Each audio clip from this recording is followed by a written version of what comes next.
দর্শক, ফেনী জেলার যে মানবতার জীবনযাপন সে চিত্র তুলে ধরার জন্য এই মুহূর্তে আপনাদের সাথে যুক্ত হয়েছি ফেনী জেলার পরশুরাম উপজেলার যে মূল সড়ক সেই মূল সড়ক থেকে। আপনারা দেখছেন আজকে এই মুহূর্তে আমি প্রায় কোমরেরও অধিক পানির মধ্যে অবস্থান করছি, যদিও কালকে এর পরিমাণ ছিল আরো বেশি।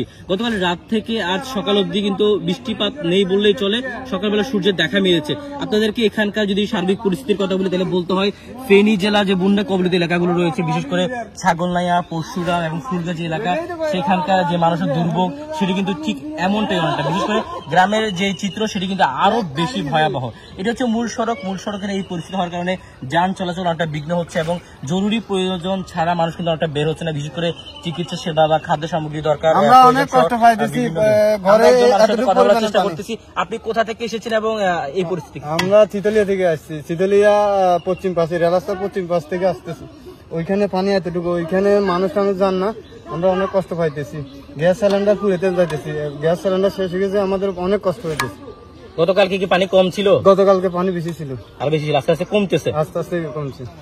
দর্শক, আপনারা শুনছিলেন আমরা একজন ক্ষতিগ্রস্ত মানুষের সাথে কথা বলার চেষ্টা করছিলাম, জানাচ্ছিলাম তার দুর্ভোগের কথা। তারা আসলে জরুরি প্রয়োজন ছাড়া কিন্তু বাসা থেকে বের না হওয়ার চেষ্টা করছেন এবং যারা ক্ষতিগ্রস্ত রয়েছেন তারা কিন্তু আশ্রয় কেন্দ্রে ইতিমধ্যে ছুটে গিয়েছেন।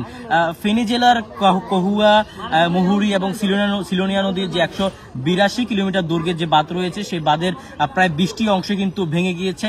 এই ভেঙে যাওয়ার ফলশ্রুতিতে প্রায় অধিকাংশ যে গ্রাম, প্রায় 30-এর অধিক গ্রাম প্লাবিত হয়েছে এবং ক্ষতিগ্রস্তের সম্মুখীন হয়েছে এবং এখনো পানিবন্দী রয়েছেন 30,000-এরও অধিক মানুষ।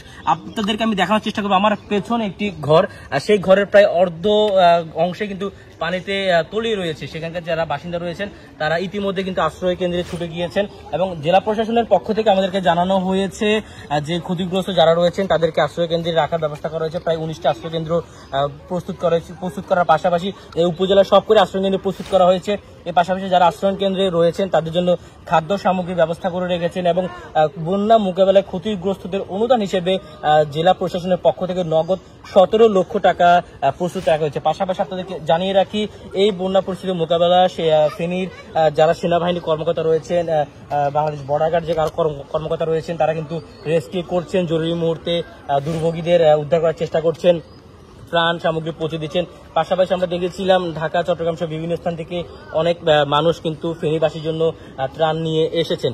আসলে ফেনীবাসী কিন্তু কোনো ত্রাণ অনুদান কিছুই চাচ্ছে না, তারা চাচ্ছেন স্থায়ী একটি সমাধান। সেই সমাধানটি হতে পারে তাদের যে দীর্ঘ যে বাঁধ নির্মাণ, সেই বাঁধ নির্মাণ 24-এর যে ক্ষত, সেই ক্ষত চিহ্ন না পেরোতেই এই পরিস্থিতি দেখা দিয়েছে ফেনীবাসীর। আসলে বলা যায় প্রায় 11 মাসের মাথায় কিন্তু আবারও বন্যা কবলিত হয়েছে ফেনী জেলার মানুষ। তো সর্বোপরি ফেনী জেলার মানুষের যে আর্তনাদ সেটি আমরা শুনেছি এবং কথা বলেছি।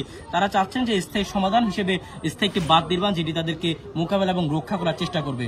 তো ফেনী জেলার পরশুরাম উপজেলা থেকে এই ছিল বন্যা কবলিত এলাকার সর্বশেষ সংবাদ আমার কাছে।